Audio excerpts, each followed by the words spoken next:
Salut, pour voir la vidéo en langue française sur l'entretien du style maritime, suivez du début jusqu'à la 6e minute environ.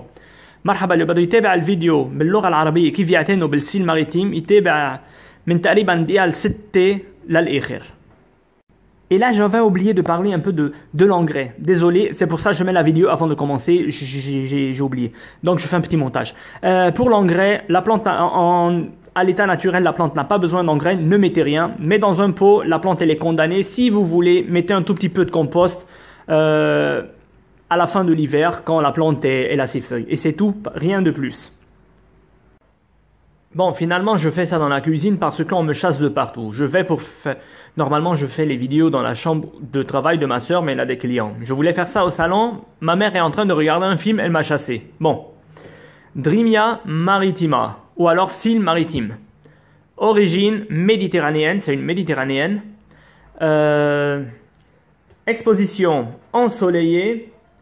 Rusticité, on parle entre moins 7 degrés, moins 8 degrés. Quelque chose comme ça. Floraison, elle va apparaître avant le démarrage des feuilles au début de l'automne. Une grande tige avec disons 1 mètre avec des petites fleurs blanches. Bon.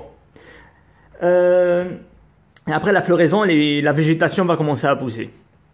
Ah oui, on est le 25 mars 2022 aujourd'hui. Je l'ai ici depuis 3 mois. Hein. Je l'ai eu de Babda, c'est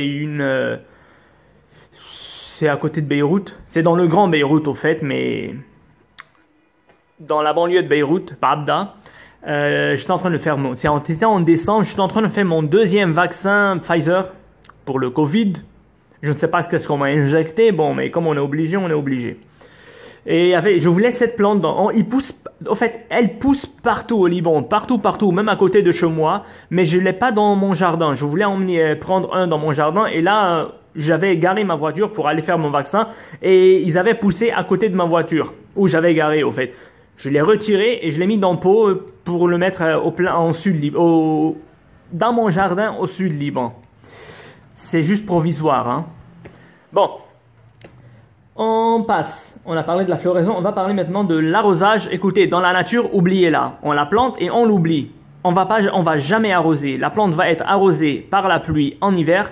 De toute façon, comment on appelle ça? En été, elle va disparaître comme la majorité des bulbes. Ils rentrent en dormance. Ils vont faire dodo en été, donc ils n'ont pas besoin d'arrosage en été. Dans un pot, c'est différent. Là, je suis sur mon balcon, dans le petit pot là. J'arrose une fois chaque 10 jours en hiver parce qu'elle est en feuilles. Elle a des feuilles là, il faut l'arroser. J'arrose une fois chaque 10 jours.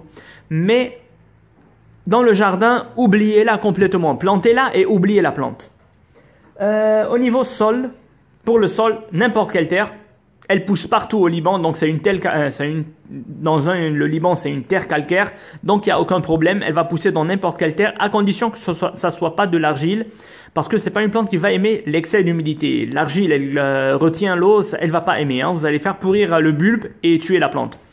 Bon, si vous voulez la garder en pot et que vous avez trouvé, disons, du terreau spécial bulbe, spécial tulipe ou jacinthe, je ne sais pas, c'est spécial bulbe.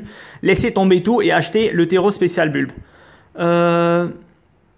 Si vous n'avez pas trouvé n'importe quoi, plantez-la dans n'importe quoi, sauf de l'argile parce qu'elle retient l'eau. Attention à ça. Maintenant, on passe au rempotage. En pleine terre, on va pas la rempoter, c'est logique. Mais là, si vous l'avez dans un pot comme ça, le pot il est trop petit, hein, il va rester au moins 1 an dans ce pot. Et l'an prochain, il faut l'agrandir. Hein. Donc, disons, chaque 2 ans, il faut agrandir le pot parce qu'elle va faire des petits bébés, des petits bulbis qui vont se développer. Parce que ça aussi, c'est une bulbie que j'ai retirée parce qu'il y avait plusieurs. Et elle va grossir parce qu'elle a un gros bulbe. Hein. D'année en année, elle grossit. Donc, chaque 2 ans environ, il faut agrandir le pot. Et avant la floraison, je dirais en été, quand la plante elle est en dormance. Bon, pour la taille, pas de taille, c'est un bulbe. Quand elle va sécher, on va laisser toujours les bulbes sécher avant de la retirer ou de couper ou être. Donc, quand elle sèche complètement, on va tout simplement faire un nettoyage. On va couper tout ce qui est sec et c'est terminé. Ça, c'est pour tous les bulbes. Hein. Pour la multiplication, on peut le faire par semis, disons au printemps, ou alors par bulbe les petits rejets qui vont pousser, les petits bébés qui vont pousser, les bulbes, on peut les reprendre et les planter bien sûr en été avant la végétation. Maintenant pour les insectes et maladies, c'est une plante résistante, elle n'a aucun insecte ni maladie sauf la pourriture pour les racines et le bulbe par excès d'humidité. Et on peut trouver aussi quelques chenilles qui vont venir grignoter ces feuilles, mais là c'est pas grave, dès qu'on voit des chenilles, on va les retirer et c'est terminé. Hein. Bon, là c'était tout pour la plante, c'est une plante très facile qui va se développer naturellement partout sur la Méditerranée. Plantez-la où vous voulez et bonne chance. À bientôt pour une nouvelle vidéo avec une nouvelle plante. Ok, عم بيزعبوني من وين ما كان. اجمالا انا مصور باوضه الشغل تبع اختي بس هلا عندها زباين ما في صور. كان بدي صور بالصالون زعبتني امي عم تحضر الفيلم مسلسل تركي. طيب دريميا حاعمل بالمطبخ ما عندي محل الا هون. دريميا ماريتيما او سيل ماريتيم اصلا من بحر الابيض المتوسط، بنلاقيها وين ما كان ببحر الابيض المتوسط وبلبنان. نحن اليوم 25 مارس 2022 بنلاقيها وين ما كان بلبنان، بتطلع وين ما كان. مطرح ما لازم نزرعها تحت الشمس اكيد.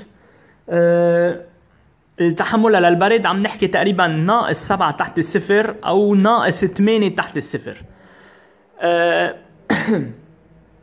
فلوريزون الوردة تعولتها، النبتة حتعطينا وردتها قبل ما تبلش الورق مثل كل البصلات تقريبا. بتعطينا مثل الاماريليس كمان تعمل نفس الشيء والجاسنت كمان. يعني اجمالا البصل بيعطونا الورد قبل ما يعطونا الورق تعولها.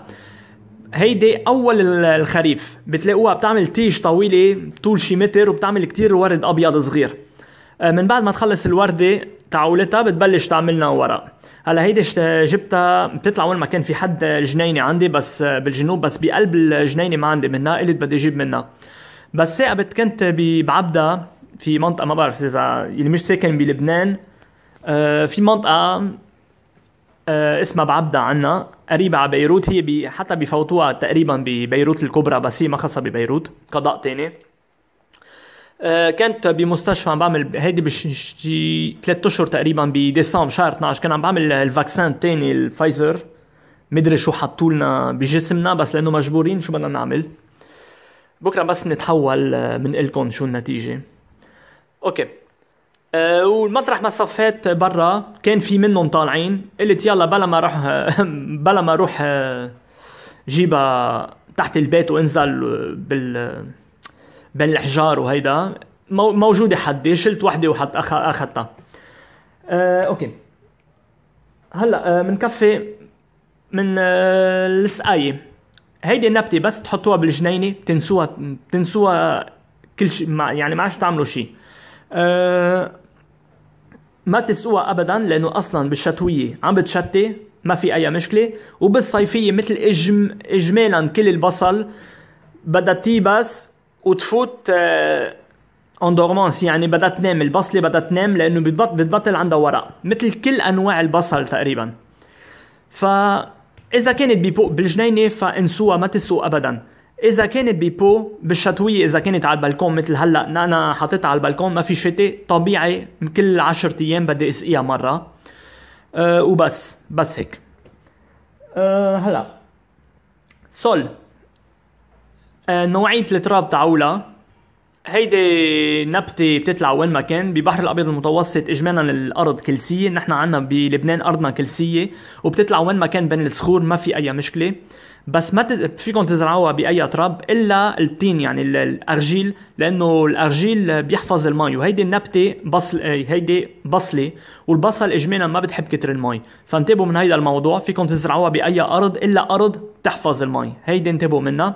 هلا اذا كنتوا بدكم تحطوها ببو ولقيتوا بالسوق تيرو سبيسيال بولب، يعني تيرو خصوصي للبصل، يعني توليب جاسنت او شيء هيك، اتركوا كل شيء وجيبوا هيدا التيرو. اذا ما لقيتوا فيكم تحطوها باي تراب ما في اي مشكله. رامبوتاج كيف بدنا ننقل اذا كانت ببو صغير مثل هيك وبدنا ننقلها لبو اكبر. هون فيها تبقى تقريبا سنه بهيدا البو، بس بعد شي سنتين بدكم تنقلوها لبو اكبر. يعني كل سنتين بدكم تنقلوا لبو اكبر، لانه البصله من سنه عن سنه بتكبر، وتاني شي بتصير تعملكم بيبيات، فبدها مجال لتنمى اكتر. بس طبعا اذا كانت بقلب الارض ما حنسقي. هلا انغري كيف بدنا نغذيها؟ ما بنغذيها، ما في انغري، ما فيكم تحطوا شيء، بالطبيعه ما حدا بيحط لها، والنبته بتعيش كتير منيح. اصلا كل البصل لما بتبلش تيبس هي بتكون عم تكون الغذاء تاعها مثل كل البصلات، فما في لزوم. هلا اذا كانت بيبو بدكم فيكم تحطوا لها شويه كومبوست بالربيع، بس مش اكتر من هيك. ملتيبليكاسيون كيف بدنا نكتر منها؟ لا قبل في التشحيل. طيب هيدي نبته ما بنشحلها لانه هي بصله، بس تيبس كل شيء بنعمله بنشيل بس الورق اليابس وبس، فما فيها ما بدها تشحيل، بدها بس تنظيف. انسكت مالادي يعني الامراض والحشرات، هيدي ما بتجي كتير عليها امراض وحشرات، ماكسيموم بيجي عليها امراض فطريه بقلب الارض اذا كنتوا ساقيين كتير، لانه حتهروا الشروش، حتهروا البصله والنبته حتموت. الحشرة اللي بتجي عليها ما بتجي إلا دود بالربيع، لما ببلشوا يفقسوا بيجي الدود عليها بيكلها، ما في مشكلة. بس بتلاقوا الورقة عم تتاكل يعني في دود، طلعوا بس بتشوفوا الدودة شيلوا أو خلص كبوها. بس إجمالا ما بتجي عليها أمراض وحشرات يعني النبتة.